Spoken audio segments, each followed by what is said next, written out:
So, gentlemen, this is my favorite topic of the lectures. What is it? It is climate change. Climate change is burning the earth today and future tomorrow. This is the quote for today. अब मैं आपको बताता हूँ एक syndrome के साथ start करता हूँ जिसको आप अगर डालेंगे ना अपने उसमें तो लेक्चरेट अलग ही लेवल का बन जाएगा. Climate change is very common topic. ठीक है. The theme is boiling frog syndrome. It says if you put a frog in a pot of boiling water. ये वाटर बॉयल है उसमें आपने एक फ्रॉग को डाल दिया तो it will jump out from it. मान लीजिए एक पॉट है जिसमें गर्म पानी है जिसमें आप एक फ्रॉग को डाल दें तो एकदम से क्या करेगा, कूद जाएगा. But if you will put the frog in the water, stepped water, मतलब ठंडे पानी में डालिए स्टेप्ड हल्के गर्म में और नीचे से बर्नर को टर्न ऑन कर दीजिए. फ्रॉग क्या करेगा, उसमें जैसे जैसे वो गर्म होगा ना उसमें मज़े लेता रहेगा और मज़े लेने के चक्कर में वो इतना बर्न हो जाएगा कि वो अपने को मार लेगा. वैसे ही हमारे साथ हो रहा है. अभी हमें ज़्यादा क्लाइमेट की परवाह नहीं है और क्लाइमेट पॉल्यूशन देखिए आप दिल्ली का कितना बढ़ गया. पंजाब में फ्लड्स आ रहे हैं, मानसून लेट स्टार्ट हो रहे हैं, जल्दी ख़त्म हो रहे हैं. तो इससे क्या हो रहा है, हमें बहुत नुकसान हो रहा है. इट सेज कि ऐसा अगर हम इससे की आदत डाल देंगे तो ये जो है बहुत जल्दी क्या होगा, हमें बर्न कर देगा. ठीक है, जैसा हो भी रहा है. ह्यूमन लॉस होगा, प्रॉपर्टी लॉस होगा, रिसोर्स लॉस होगा. Now this saying reminds me of a global problem, climate change, and due to this our world is dealing with forest fires, heavy floods, glacier melts, hot summers, record heat. A decade ago, all of these were happening very less, but now these are happening simultaneously in all the parts of the world. Now let's give me some examples. मैंने बोला ना examples और data से पूरा भरा रहेगा पूरा last. ठीक है. There is a new climate disaster every day which has become a new normal. Example, in Europe, hot weather alerts are being issued in many countries. In US, Death Valley National Park is under threat of getting very high temperature and 63 million people are under advisory except in California region of heat threats. In Canada में क्या हुआ, 23 million land and forest have been devastated. सोचिए 80 million land, कितने सारे people को, animals को, fauna को, कितना फ्लोरा को कितना नुकसान हुआ होगा by wild fires. Smoke has enveloped many part of the country. तो इसमें देखिए आप कितना ज़्यादा उनका टेम्परेचर उस लेवल रीजन का बढ़ गया होगा. इन इंडिया की बात कर लेते हैं. Climate change induced monsoon has caused floods, cloud burst like you saw in Punjab, Haryana, Assam and in Dehradun itself, and heavy heat stroke in UP, Rajasthan, Delhi. एक तरफ जब +50 टेम्परेचर पहुँच जा रहा है, एक तरफ -50 डिग्री सेल्सियस भी पहुँचे.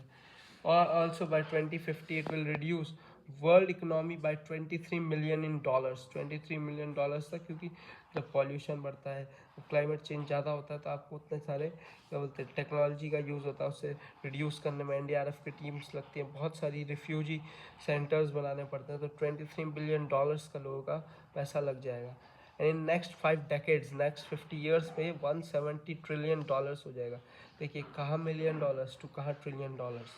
Scientist say that it is cost because of global warming which is due to increase in CO2 a lot. So now how CO2 increases the temperature? It acts like a blanket. अब देखिए जब सन से energy आती है known as insolation, उसे क्या कहते हैं हम, इंसोलेशन कहते हैं. जब सनरेज अर्थ पे आती हैं वो अर्थ की लेयर से रिसीव होती है जो शॉर्ट वेव रेडिएशन में आती है. उसके बाद क्या करती है ना, green house gases, methane, CO2, water vapour एक लेयर बना लेती है अर्थ के ऊपर ब्लैंकेट का. तो जो सनरेज आती हैं वो रिफ्लेक्ट होकर अर्थ से वापस जाती है, लेकिन वो ब्लैंकेट इतना थिक होता है कि वो उनमें फंस जाती हैं और ऊपर जा ही नहीं पाती. तो देखिए जितनी ज़्यादा सनरेज आएंगी उतनी ज़्यादा क्या होगा, उतना ज़्यादा जो है यहाँ से रिफ्लेक्शन होकर ऊपर जाएंगी. लेकिन हम इतना ज़्यादा CO2 एक्सेस करेंगे और मीथेन गैस और इतनी सारी गैसेस क्या करेंगी, ब्लैंकेट बन जाएंगे. आपको पता है ब्लैंकेट ऊपर बन गया, नीचे जो चीज़ आ रही है वापस जा रही है, लेकिन उसको कोई चीज़ रोक दे रहा है. तो वो क्या करेगा, अर्थ के ही एटमॉस्फेयर में ट्रैप हो जाएगी. अर्थ के एटमॉस्फेयर में जब वो ट्रैप हो जाएगी तो वहीं घूमती रहेगी और ऐसे करके धीरे धीरे अर्थ जो है आग का गोला बन जाएगा. देखिए कितना सीरियस कंसर्न है.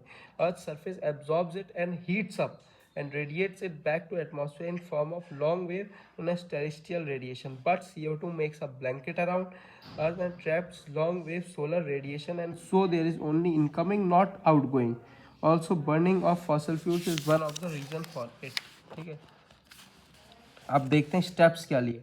In 1988 was year of climate change.